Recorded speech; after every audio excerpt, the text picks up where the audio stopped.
Aminareo any ry havana ny fahasoavana sy ny fiadanana avy amin'Andriamanitra ray sy Jesoa Kristy Tompontsika. Amen. Ny fanambaran'Andriamanitra avy any ambony. Ny fanambaran'Andriamanitra avy any ambony.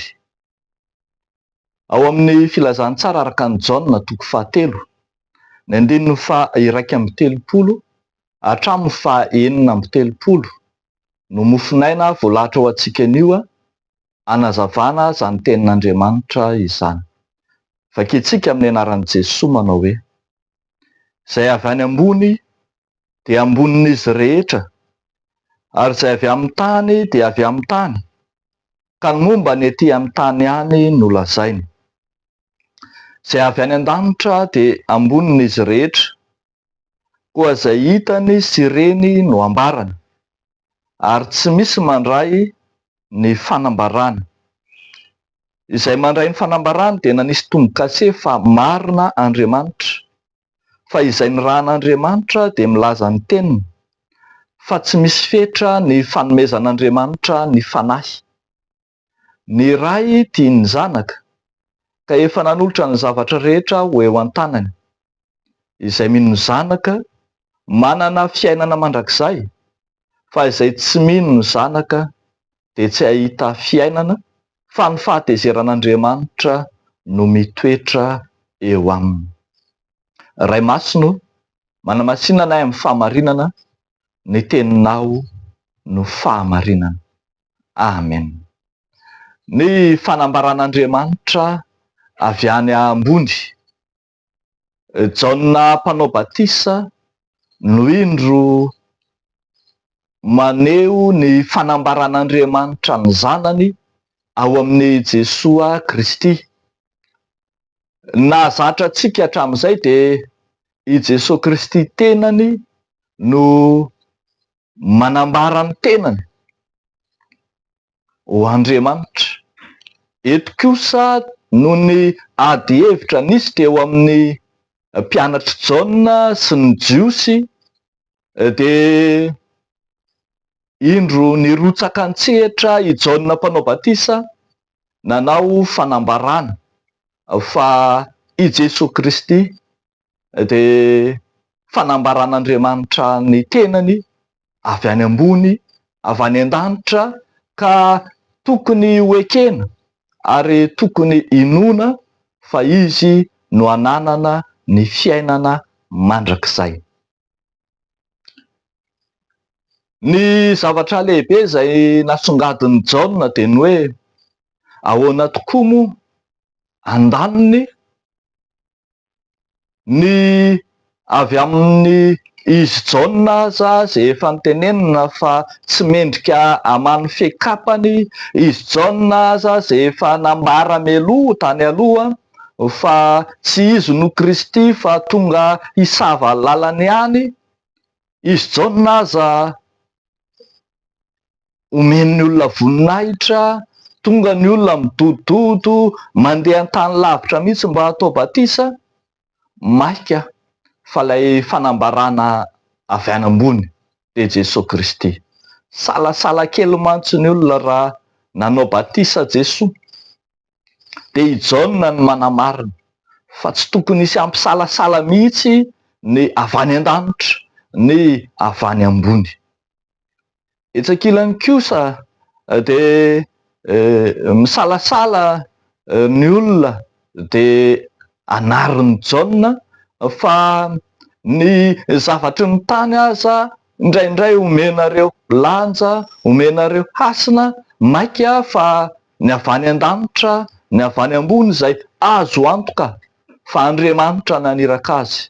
Misy zavatra tena tsy hain'ny tany, misy zavatra tena tsy ananan'ny tany fahefana na fahaiza-manao, fa ny lanitra ny maha izany.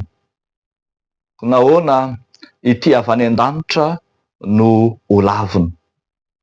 Ambaran'ny Jaona mpanao batisa fa io Jesoa Kristy avy any an-danitra, avy any ambony io dia manana ny fanambaran'Andriamanitra ka manao ny asan'Andriamanitra ka tsy tokony ho lavina ary tsy tokony hisalasala akory ny olona.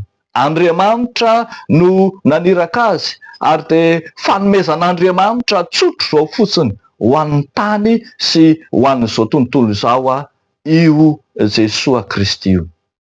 Ambara mihitsy aza fa izay mino ny zanaka no manana ny fiainana mandrakizay, hoy izy eo amin'ny andininy 1:30 hoe izay mino ny zanaka no manana fiainana mandrakizay, fa izay tsy mino ny zanaka de tsy ahita ny fiainana.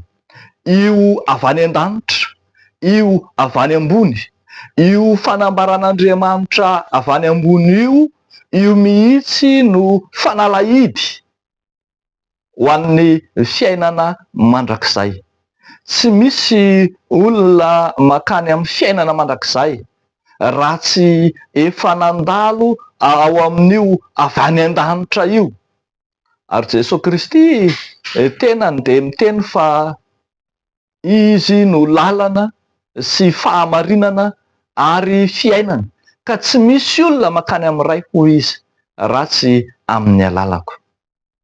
Ry havako malala ao amin'ny Tompo, mampianatra antsika lesona mafonja momba an' Jesosy Kristy, ilay fanambaran'Andriamanitra ity mofonaina ity.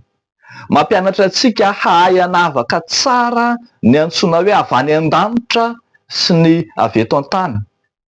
Ny Jaona de miteny fa ny avy amin'ny tany ozy izy de ny momba ny ety amin'ny tany ihany no lazainy, de tsy gaga ianao, de tsy gaga isika raha mahita ireo fanambarana mitomandavana tsy milaza afa-tsy izay avy amin'ny tany.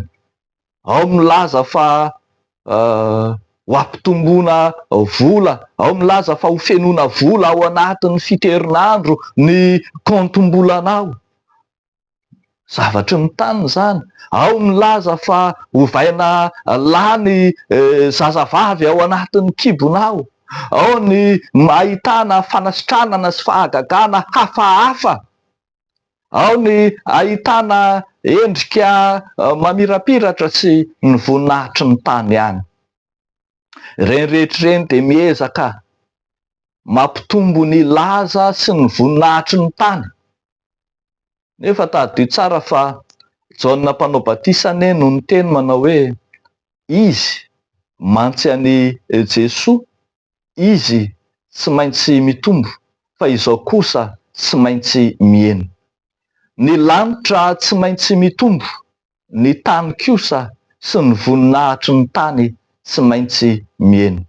Ary zany no ampitandremana antsika mandrakariva eo anatrehan'ireo fampianarana manidoka, fampianarana misarika anao anana fiadanana vetivety, anana fiadanana vonjy-tavanandro, nefa tsy azo antoka ny amin'ilay fiainana mandrakizay.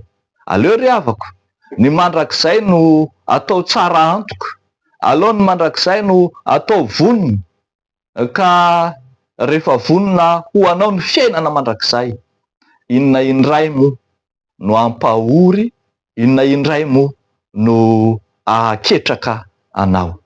Ry havako malala, ndao ary ahoreno amin'izay tena avy any an-danitra, ahoreno amin'ilay fanambarana avy any ambony ny finoanao.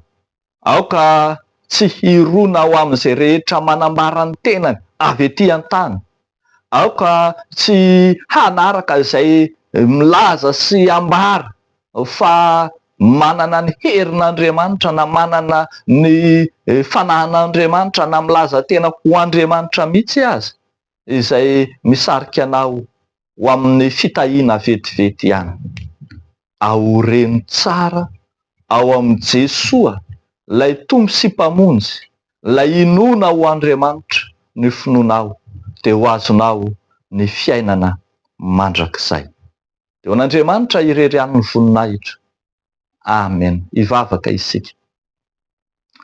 Sotranao zay Tompo ny amin'izany teny mahafinaritra, teny mpahendrena, teny avy any an-danitra izay atolotrao ho anay tsiraray avy izany.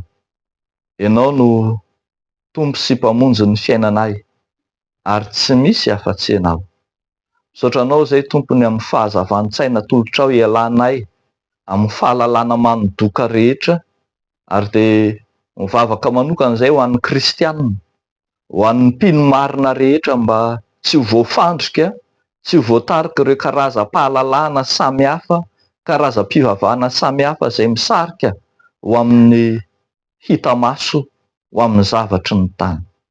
Ampitoero, ampaherezo, mandrakariva ao aminao Jesoa ny finoanay, fa ianao no lalana sy fahamarinana ary fiainana.